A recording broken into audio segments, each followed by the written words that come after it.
advertise again. That would have ruined my whole video. Hello! It's time. You know what day? What day is today? Rusev Day. Yes, but that's not what I meant. I meant it's Halloween, baby. And as such, we are going to stop. And we're going to do the 31 on 31 ranking. 31 movies that I've had to watch throughout most of the entire month. Actually, I think I'll watch all these throughout the entire month of October. Halloween Horror Month. So we got 31 movies, 31 rankings. I'm going to tell you right now, this might not be the most conventional ranking. You know, I wanted to do something different. You know, you got Drum Dums and Cody Leach and all of them. They did that 31 on 31 ranking of the, and even the Dave Cave. He's doing the 31 on 31 Halloween, the big three, Halloween, Nightmare on Elm Street, Friday the 13th. I thought about that. I might do that next year. Because I haven't reviewed the Nightmare on Elm Street ones. And I didn't want to, I could have just done those this month. But I wanted to, you know. And then you got the top stream guys, Cody Leach, CP, Brian. They're now doing a 31 on 31 with a bunch of other ones like Evil Dead, The Collector. You know, a bunch of those franchises. Which I do have a couple of those in here. I got the Scream and Evil Dead franchises in here. But I've kept a limit to what I did. Nothing above 4 movies. If the franchise went on for more than 4 films, not going to include it. It could be its own ranking. Like Final Destination will never be in one of these rankings. It'll have its own, which I'm planning on doing at some point, maybe during the summer, because this is like summer movies. But I'm just saying that all these franchises I've done have 4 or less movies in them to qualify for this. Alright? And I know what you're thinking. What the last number 31 is not Troll 2. Because you're sitting there thinking, well, the worst movie he reviewed is Troll 2, because it's the worst movie ever made. It's the best worst movie ever made. But I got ones that I dislike more. I don't hate any of these films. I just dislike ones more than the others. So we'll start with number 31. It's Boogeyman 3. Boogeyman 3. Okay, coming off the heels of the second one, right? Second film, which is one of my favorites. It introduced this concept that the boogeyman has taken over Henry and is, in a sense, controlling him. And then you get Boogeyman 3 that completely ignores that while still trying to keep continuity from the last film. While beginning with the daughter of Dr. Jigsaw, which is what I called him in the review, and having her be the focus for the first part of the film until we introduced to the main character. But when you don't keep the continuity boogeyman-wise, I know the first film was different from the second film, was different from the third film, but they have a connection with Tim. It was his own personal boogeyman, and then the boogeyman that was hunting the people in there was a different boogeyman. That possessed, it's probably the same boogeyman, but it possessed Henry. But this boogeyman is an entirely different boogeyman altogether. It looks different. And the fact that it's, you know, I think they even say in the movie that it's coming after the daughter for revenge because of, you know, got the father go after the daughter.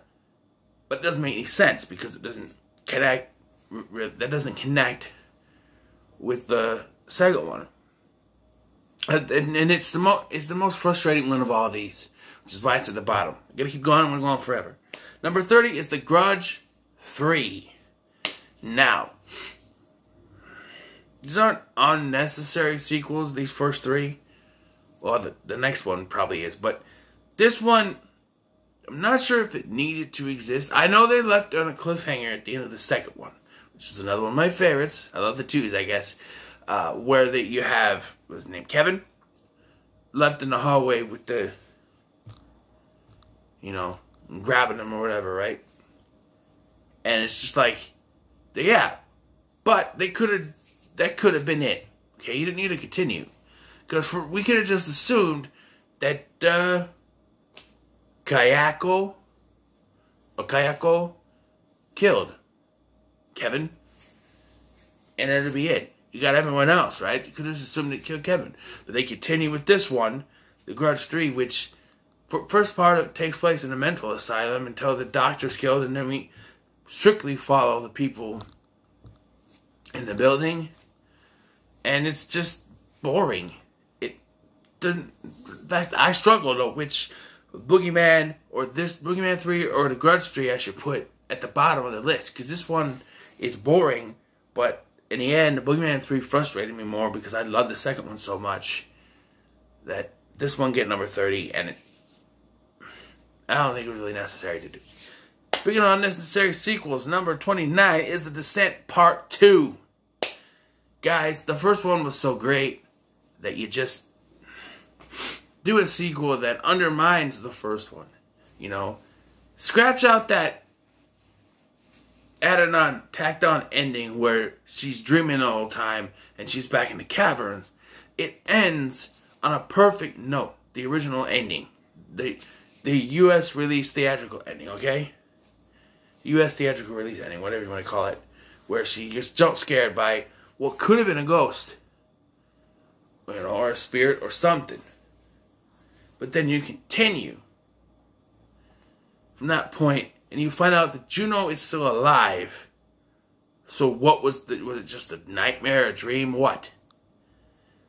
The sequel is like, please, it's just for more, you get more carnage candy, but it's just, and more claustrophobia, but it's not as good as the first one, and is unnecessary in my opinion.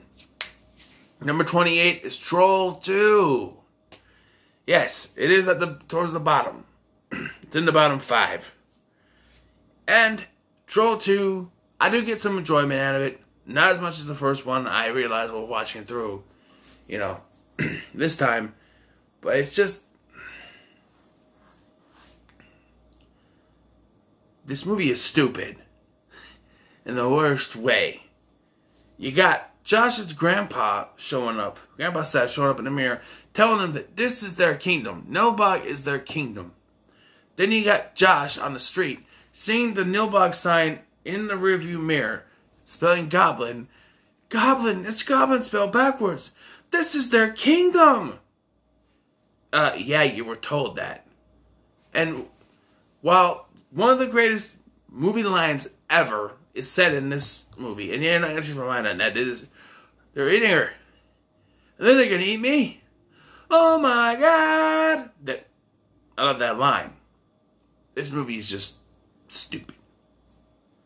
And, yeah, stupid. Moving on. Number 27 is Evil Dead 2. I know people say Evil Dead 2 is one of the best.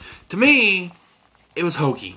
Alright? I liked the first one just right. It's hokey, but not too hokey, and you got the scariness of it. This one, just hokey, batshit insane. There's some scariness, but it's just hokey, batshit insane shit. And, it never did anything for me. People are saying, Evil Dead 2 is the better one. It's simplified. It doesn't stretch as long, but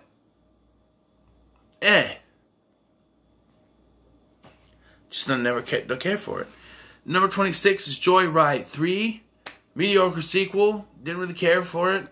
The first one's really good. The second one is just as good, if not just a little bit less good. But it's still decent. This one, man, you can't sympathize with any of them. They're all jackasses to begin with. And yeah, it doesn't work if your antagonist is chasing people who are more assholes than he is, and they deserve to die. It doesn't. Yes, you want to see that from a standpoint. You want to see some people die, but in the end, he's your antagonist. You never want to cheer on your antagonist, at least when you first see the film, right? if it's the first time you're seeing this character on screen, and it's the second film, I get it. Or it's the third film, I get it. You're not gonna be like, oh, but you don't want to cheer for him. It's not like a Michael Myers or a Freddy or a Jason where you're gonna cheer sometimes for someone to get killed, or even a new Child's Play where you got that Shane character, you want him to die, or the Discount Jack Black guy who's a pervert.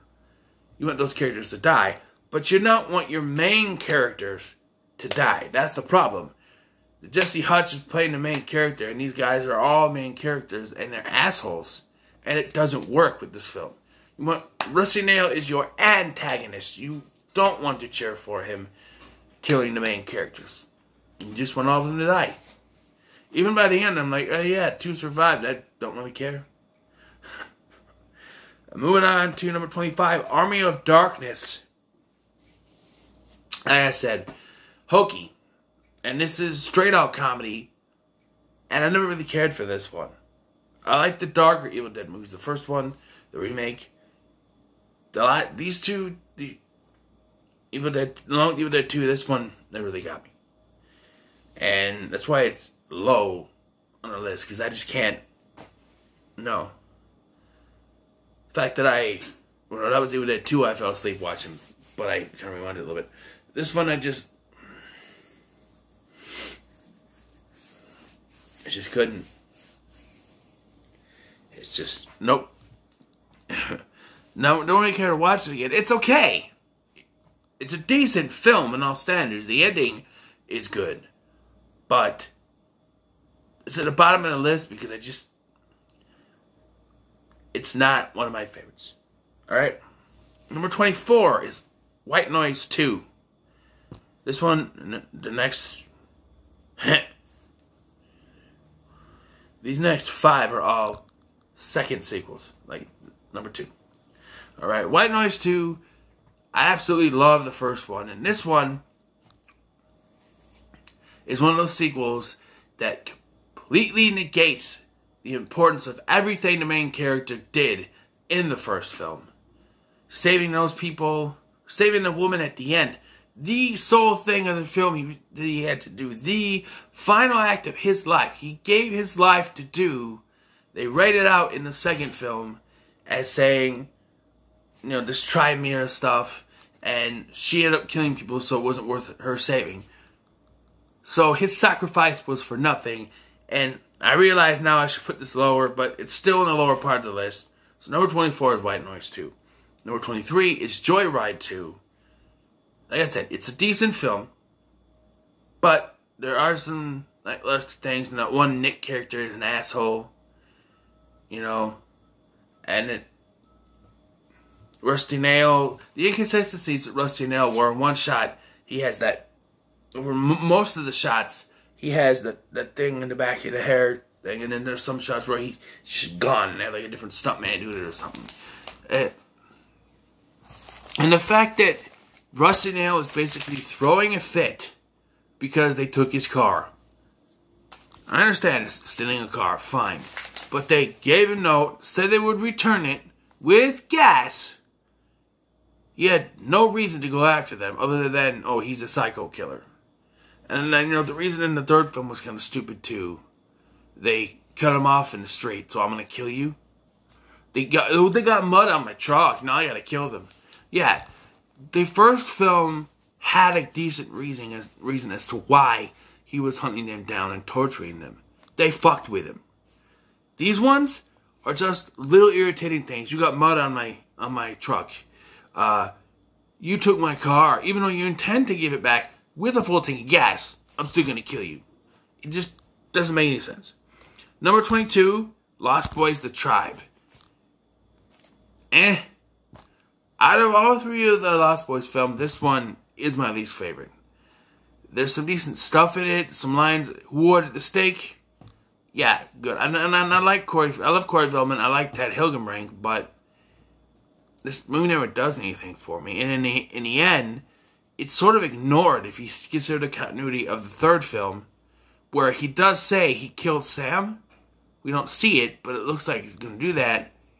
But it's just between there where he said that he lost a brother, you get the fact that, like, he's dead, or something, or if they were talking about Sam, and then to find out his brother's a vampire and he can go talk to him wherever he wants.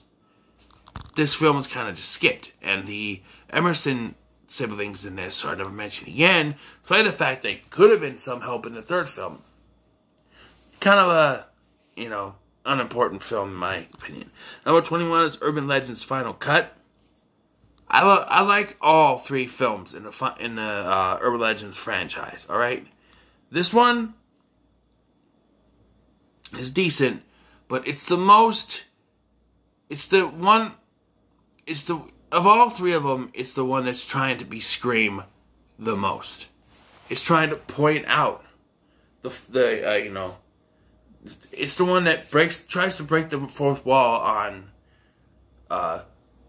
film tropes and stuff, because they're actually making a movie, so they point out the tropes while making the movie. It's in your face, and I don't like that. I understand Scream started it. Fine. And they've done that, but in each film they kind of went less and less, not in your face. The first one was in your face. The second one was a little bit less, third one a little bit less. The fourth one, they talk about remakes a little bit, but it's not in your face as the first couple. This one just talking about, oh, that what time did you get killed? And then talking about, the urban legend type of thing to really just break the fourth wall. And I love the Scream franchise, but this one, Urban Legends Final Cut, just kind of. Number 20, Scream 3. Talking about Scream 3. Yeah, this thing is yeah,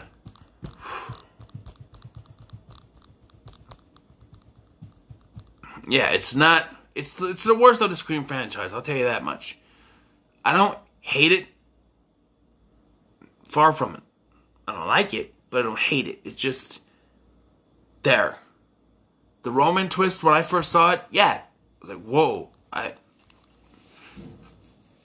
Because going into this, trying to get revenge, this whole thing, I thought perhaps it was either Milton or even Sidney's father that was doing it. And because I thought a decent twist would have been that Sidney's father orchestrated the killings of those two and was offering them money. Okay, they get this because, oh, they were going to kill him. They were. They offered them money to do it. But that afterwards decided not to pay them. And after a year of thinking about it, they decided to frame him for his own daughter's murder. Would that have been something? And then to reveal in this one, he was behind the whole thing all along? People will say, oh, that's shit. I think it would have been better than having an illegitimate brother that no one knew about till now. And it would have fit with the whole, constant thing as to why they were going to kill him and frame him. But as it stands, this one just annoying. Jennifer is annoying. It's just killing off Cotton Weary, a character that could have been also a killer. They also could have been a killer, potentially.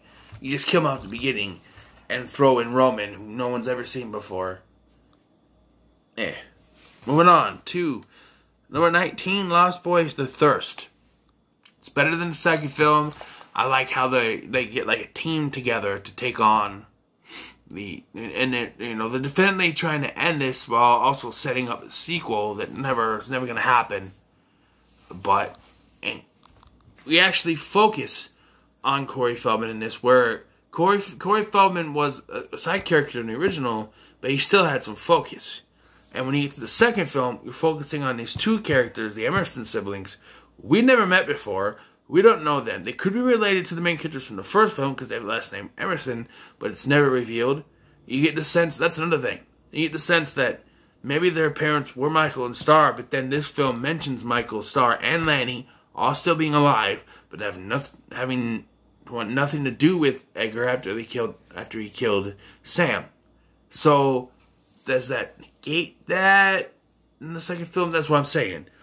Where you said, oh, this annoys continuity. Yes, but I didn't like the second film to begin with. So the fact that it is ignoring the second film is one better for me. But yeah, I prefer this over the second film. I think it's better. It's like the second best of the franchise. And it's overall better than the second film. Number 18 is The Strangers.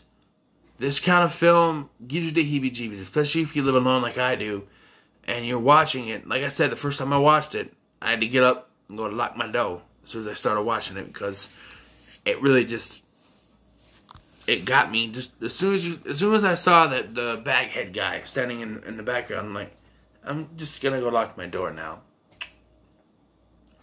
And I watched it with the lights off, but it was still, it freaked me out. Number 17 is The Boogeyman. Boogeyman, the first one. I like this film. I think it's better than the third film. It starts off, there's not many, this movie's not really mentioned in the other ones, except for the second film where they mentioned that the main character of the first one went to the same hospital. But I think if you want atmosphere and spookiness, the first time I watched this, I was spooked. This is a good film to watch. It's not highest in my ranking, but it's still good. Barry Watson does good as plays Gibbon, as is Emily Deschanel. Very good. And, yeah. Pretty good film. Number 16 is Urban Legends Bloody Mary. Some people might say, oh, this is the worst of it because it has nothing to do with the first two. Yes, we were promised something at the end of the second one that never happened. But I like that they took a supernatural aspect on this, because think about this, alright? You got 4 Scream films that all are sort of in the same category. Someone dressing up as Ghostface, killing people with the tropes of horror films, right? Whether it be horror films, sequels, trilogies, or remakes. And you got the first 2 Urban Legend movies. Person dressing up, wearing a mask, or dressing up, it's something that conceals their face, whatever, to kill people by using urban legends. So to take this and kind of curve away from that, bring a supernatural aspect where it's a supernatural entity, Bloody Mary, killing people with urban legends. Yes, people are still getting killed by urban legends, but it's more supernatural and brings that supernatural type of thing to it, where it's not the same thing all over again, and I like that. We don't need to keep getting repetitive. This is what makes it good. We got number 15, Scream 4. I consider this to be better than the third film, but not better than the first two. I never really cared for the Jill twist, because in my eyes, and I don't think I said this in the review, but in my eyes, Sidney should have died in this one. Alright? What should have happened? Hell, she should have died at the end of 3, if you think about it. But they had the same main three characters. Sidney should have died at the end of this one, at least. Alright, she should have died. But the killers should not have been, Jill should not have been one of the killers. If anything, it should have been the 2 geekheads, right? You got Rory Culkin, he's actually one of the killers, but then you have Eric Knudsen, who gets murdered, but he should have been the other killer. Because if they're doing a reboot, then you want to change it up a little bit. You have 2 popular guys like Billy and Stu. And yes, you say Stu was popular. He was. Everybody showed up at his house for a party. He's got to be popular, right? You got 2 popular guys like Billy and Stu committing the murders. So what you do is you give the boyfriend a friend. Or, you have focus on the boyfriend. Oh, could be the boyfriend again. And you throw it off by actually having the 2 geeks be the ones that are killing people. And you can have the thing like Eric Knudsen's character could say he just wanted to make his own version of Stab. And then Roy Culkin could say that he did it because Kirby never paid any attention to him, and no one else paid attention to him, and now they're getting the attention they deserve. And Sidney dies, but Jill saves the day, and we bring in that next generation of that's the way it should have been. But here, I never cared for the Jill twist that she was one of the killers, and that's why it's down But I do like it better than the third one. Just because of the opening thing. Gets me going every time. It's like, whoa, wait, whoa.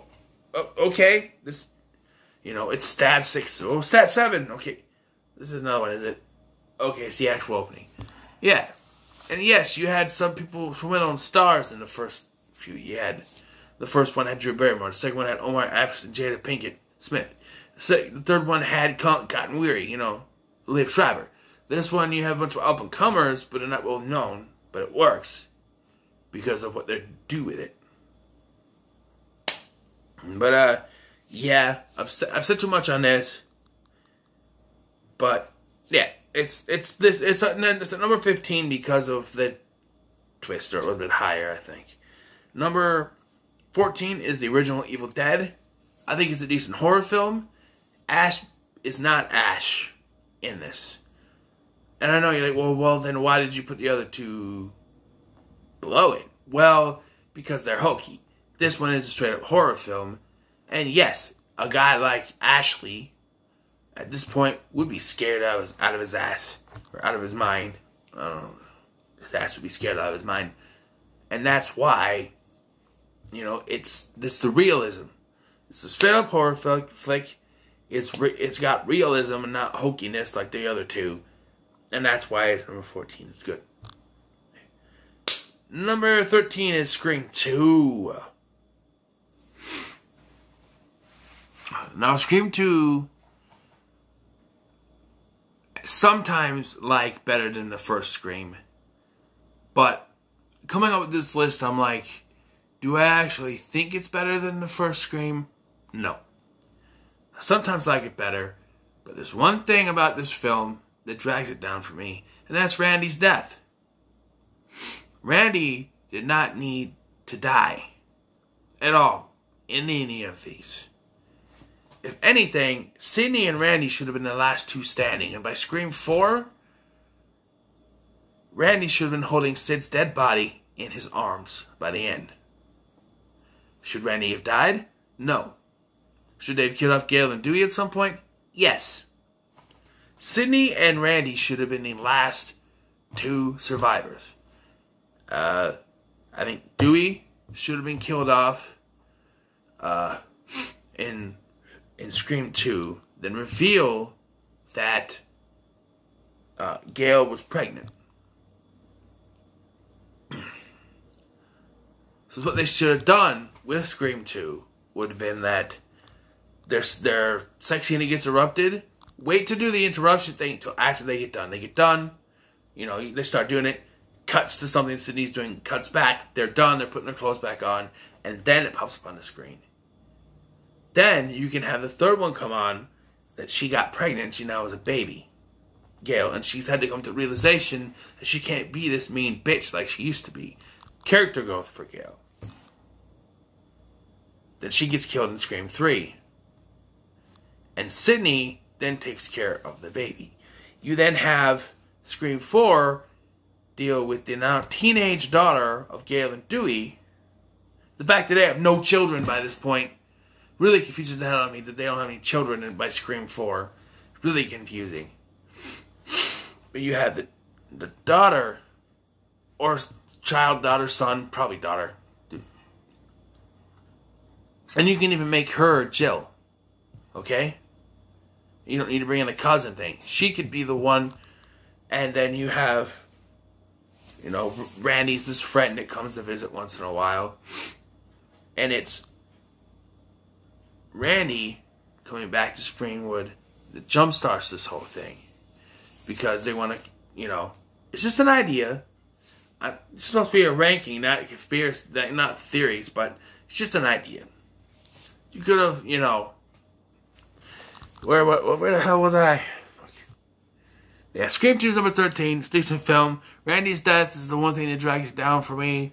But I like the twist. I know they had the different endings in mind. Sometimes some things, characters aren't around when they're supposed to be. Mickey disappears for the entire run of the film because he was supposed to be dead in the original version. So it gets, confusing. Number 12 is The Grudge. Decent horror film. I keep saying about all these, but it's a decent horror film. It's got the scares, the spooks. I saw the trailer for the remake the other day, and they did the shower thing again. Or this time it's with John Cho, and he got the hand coming out. I'm like, oh, come on. Because when they did it I remember seeing the original Grudge trailer, and when they did that, I'm like, oh. But now they do it again in this one. I'm just like, oh, come on. You don't have to do that. But The Grudge is a decent horror film. It's got the spooks, the scares. When I first saw it, you know what I'm saying? I damn near pissed myself. Let me tell you. But I'm used to it now, of course. But and while it does do this in the second one as well, but it jumps around. It's more confusing in this one than it is in the second one. You can sort of follow it in the second one. This one jumps so much between different characters, it's hard to figure out what's going on, which is why it's slow. Number 11 is Urban Legend, cashing in on the Scream craze, the breaking the fourth walls type movies. It's good. It's great. It's better than the third one. I guess I put it on here better than the third one, but it's overall it's still got that Scream ripoff kind of thing. You even have I almost said Edward Furlong, Freddy Krueger. What's his name? Robert Englund, Brad Dourif in your film. I mean, the reason why it's not in the top 5. The top 5 are my favorites of this list, of course. And if you're not in the top 5, then there's gotta be something wrong. And this again, Brenda being the killer, probably, like, it's out of nowhere to Brenda, and they give a reason. Ding, ding, ding! That they killed her boyfriend, but, like, how old is she? Seriously, how they're gonna, after graduation, but how long was it that it happened? 10 years earlier? Not 10 years, they're supposed to be in college. So what, 5 years? Okay, so she's 25-ish in school, in college, which you can do that, you can go back to college whenever you want, but I'm just saying, I don't know. And then by the end, she's going to do it again? At a different college? How long can she do that? How long can she keep... I know by the end of the second one, she's taking the, Hart Buckman or whatever. Hart Buckner out of the asylum, but it could have been different. Instead of her just going from college to college. I don't know. But yeah, it's low on it. That's why it's on number 11. Number 10 is The Grudge 2. Yes, it jumps different, points in time, but I think this one, just the twists and turns of this film get me. And why I like it so much. The characters are better written, I think. You sympathize with them. Well, you sympathize with Sarah Michelle Gellar, yes. But the other characters, like that family that moves in, are all jerks. The poor old lady you sympathize with. But like this one, you sympathize with them. I mean, yes, the two girls took Allison into that house. But they were just trying to scare her, spook her, It's not like they meant for this stuff to happen. So when it starts happening to them, you're like, oh shit. People might think, oh, they're getting payback for what they did. They don't deserve that. They don't deserve to die, go to jail. Maybe not even that, but I'm just saying. But yeah, and the Allison twist that by the end, yeah. I always like that. So yeah, this is like my favorite Grudge movie, and that's why it's number 10. Number 9 is Troll. Troll's all the way up here. Troll 2 is all the way down there. Because I get more enjoyment out of the original Troll. Like the whole... The dad freaking dancing around. Yeah, Michael Moriarty dancing around. Just the overall hokiness of this movie, but it works. Because it's a hokey 80s film that's, not over hokey like the Evil Dead 2 and Army of Darkness. It works. And I really enjoy this film so much that it's now my new number 1. I'm just kidding. Yeah, that it's I wish they would have actually made an actual sequel to it, because I would love to see what that would have been like. Because going into when I first watched these, which is not the first time I watched these this time, but it's when I first watched it, I can't remember Patrol 2, and I've heard things. Patrol 2 sucks. It's not better. And I thought maybe I could make a connection with them. Like, Nilbog is actually the town that the first family was in from the first film, and it's been overrun by goblins since then. But at the end of the day, it doesn't make sense that it would start with the troll and end with goblins, and now named Nilbog, which is goblin spelled backwards. And I thought, what if that witch, the Credence, is actually the witch from the first one? And that's essentially not evil, she was good. What if she was working with the troll? No, it just got so confusing. But this first film is great. Number 8 is Strangers Prey at Night. The better film. It's more of a slasher film than it is the home invasion type. And I like that. The 80s music, the feel of the vibe, Bailey Madison, the pool scene, absolutely great. Can't say any more about this. I want you to go watch it yourself. I already spoiled my review, so whatever. Number 8. Number 7 is Boogeyman 2. I've already talked at length about this. Boogeyman 2 is my favorite of the Boogeyman franchise because of the twist, because of its slasherness. I like slasher films, and it's like a slasher film. This Boogeyman, Henry, hunts down each of them one by one and kills them with their fear. Some people say, well, how's he able to do that? He's got the Boogeyman's powers. Don't forget that. So that's how he's able to do it. Just, open your mind, people. Free your mind. Just, very good. Number 6 is The Descent. I said I absolutely love this film. I do. But it's not my top 5. Some of these I've watched many times before, which is why they're up. It's my first time watching it. I cannot put it in the top 5, being my first time watching a film. The top 5 I've all seen multiple times. And so, while I do enjoy this, and I think it may be better than a couple of the ones in my top 5, it's a first time watch. I can't, in my mind, I can't give a first watch. I can't put a first watch in the top 5 because I have to let it sit. I have to watch it more than once and let that sit so I know that definitively it belongs in the top 5. And if I revisit this, which I don't think I will, because I'm not going to want to rewatch all 31 of these films, I'm just saying,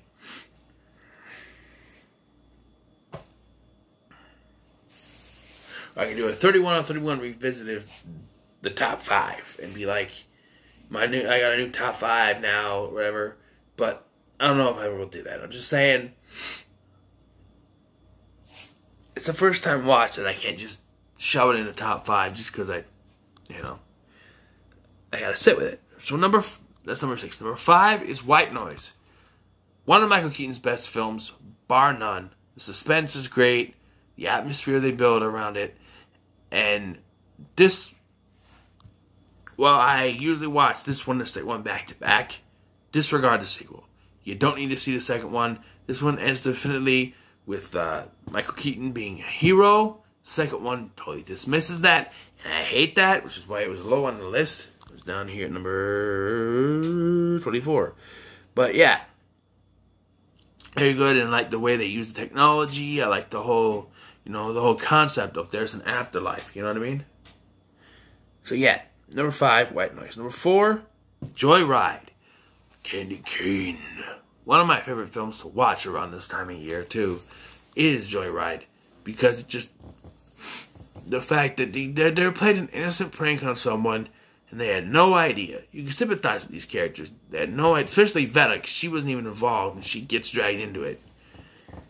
They had no idea they were going to get a psychopath like Rusty Nail, and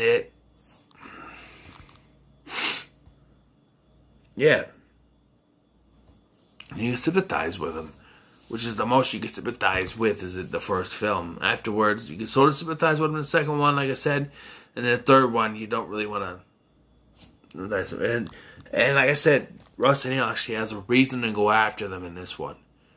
They fucked with him, all right, and he's pissed. Where in the first two, in the next two, he's just throwing a fit. This one, he has a legitimate reason. Number 3 is Scream. Yeah, I've already talked at length about Scream, so I don't really want to talk anymore. But it's one of the great horror movies of the 90s. It's one of the great horror movies ever made. And one of Wes Craven's best up there with Nightmare on Elm Street and Nightmare on Elm Street Part 3, which he didn't do. But yeah, Nightmare on Elm Street and New Nightmare, I guess. But yeah. Number 2 is The Lost Boys, one of the great 80s movies. Not the greatest 80s movie ever made. The hair, it's got the 80s feel, you know, the music. Cry, little sister. Yeah, just overall great. And just the two Corys and the 80s atmosphere and twist. And yeah. Number 1, if you haven't been following, is Evil Dead 2013. Definitely the best on this list. Dark horror, a little bit of gruesome, and you sympathize with these characters, sort of. Especially Eric. Even though he read from the book and he shouldn't have done it, you think, oh, he deserves this. The poor guy gets tortured. He gets attacked. He gets a staple gun shot at him. He gets, beat upside the head with something, I think. Jeez. Even though he read from the book and you can say he deserved it, I mean, come on. How much does he really deserve? I'm just saying. So, Evil Dead 2013 is my number 1. That's my 31 on 31 ranking, guys. What are your... When it comes to these films I just listed, what's your top 5? Don't list the whole 31. What's your top 5 out of each 31 films that I've listed? What's your top 5? Let me know in the comments below. Like, share, and subscribe. Happy Halloween, guys. Maybe a couple more videos to do today. I want to do a Michael video, if I can find the sweatshirt. I'm going to do, one, maybe there's stuff happened in the last few days. I won't be able to do it. But I'm going to do another Michael Myers video. Maybe 2. I don't know. And I want to do a commentary tonight after I get home from trick-or-treat day with my son. He's being Power Ranger. I'm being Michael Myers. Michael is taking my son. Whatever. Special commentary. I want to do commentary and reaction to JonTron's videos. The Halloween one specifically. The Clock Tower and both parts. Goosebumps, Are You Afraid of the Dark. And there's any other ones I could think of after that that are Halloween related. I know you might say, do the flex tape ones. Eventually. Maybe next month I'll do the flex tape reactions. I've already seen them. But I still enjoy watching them. And, but yeah. Yeah. And I'm going to have to bring the light into the living room. Because I'm making a living room again. Yay for me. So, yeah. Yeah, like I said, like, share, subscribe. Happy Halloween. And, yeah. Peace, chicken grease.